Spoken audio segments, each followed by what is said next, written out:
Saudaraku, kebenaran firman Tuhan dalam Efesus pasal 1, 7 dan 8 berbunyi demikian. Sebab di dalam Kristus dan oleh darahnya kita beroleh penebusan, yaitu pengampunan dosa menurut kekayaan kasih karunia-Nya yang dilimpahkannya kepada kita dalam segala hikmat dan pengertian. Penebusan yaitu pengampunan segala dosa kita oleh darah Kristus dilimpahkannya kepada kita dalam segala hikmat dan pengertian. Apa maksudnya?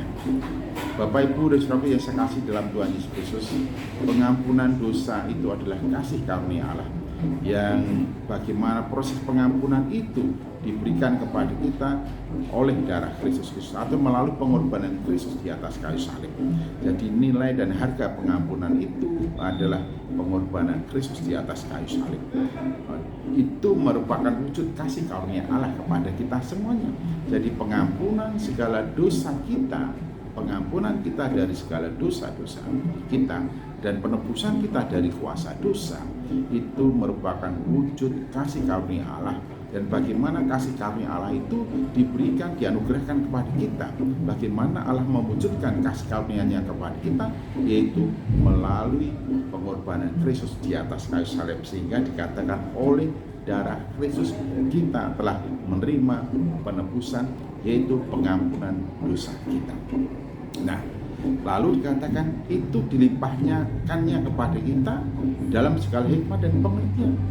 Maksudnya apa? Supaya kita tahu bahwa kamu diampuni, supaya kita juga tahu bahwa proses pengampunan itu melalui pengorbanan Kristus di atas kayu salib, supaya kamu tahu bahwa nilai pengampunan itu tidak main-main, karena nilainya setara dengan pengorbanan Kristus di atas kayu salib, nilainya setara dengan darah Kristus yang menjadi darah korban untuk penebusan kita dari segala dosa-dosa kita.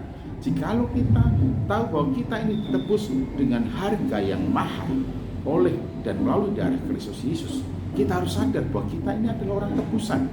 Sadar sebagai orang tebusan yang sudah dibebaskan, dilepaskan dari dosa, dari kuasa dosa. Supaya apa? Supaya kita tidak lagi hidup di bawah kuasa dosa, supaya kita tidak lagi hidup di bawah belenggu dosa. Kita sadar bahwa kita adalah sebagai orang tebusan, sebagai orang tebusan yang sudah dibebaskan, dilepaskan dari kuasa dosa.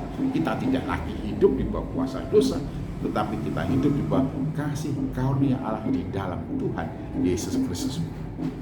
Nah, hal ini disampaikan, dinyatakan kepada kita dalam segala hikmat dan pengertian, supaya kita tahu posisi kita di dalam dunia ini, dalam kehidupan kita sehari-hari sebagai orang yang telah menerima kasih karunia, bahwa kita sudah dilepaskan, dibebaskan dari dosa.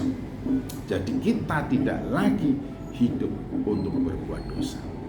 Kasih karunia Allah dilimpahkannya kepada kita supaya kita bebas dari dosa, hingga komitmen hidup kita mestinya, aku akan berjuang dan berusaha bagaimana supaya aku hidup kudus dan tak bercacat di hadapannya. Sebagai orang yang tebusan, hiduplah sebagai orang yang sudah ditebus, sudah dilepaskan dan dibebaskan dari dosa. Hidup bukan lagi untuk berbuat dosa, tapi hidup untuk kemuliaan namanya. Jadi kita tahu bahwa pengampunan itu mewujudkan kasih karunia Allah yang luar biasa, sehingga pengampunan terjadi dalam kehidupan kita menyatakan kemuliaan Allah yang sungguh-sungguh luar biasa, menyatakan kemuliaan kasih karunia Allah kepada kita, hingga proses penebusan itu membuat kita mengerti betapa besar anugerah Allah kepada kita. Oleh karena itu di sini katakan supaya terpujilah kasih karunia yang begitu besar. Hidupmu yang telah ditebus merupakan wujud kasih karunia Allah, dan itu kemuliaan Allah dinyatakan kepada kita semuanya. Hiduplah sebagai orang tebusan dan jangan lagi hidup di bawah kuasa dosa, karena kita sudah dilepaskan, dibebaskan dari kuasa dosa. Tuhan Yesus Kristus memberkati kita. Amin.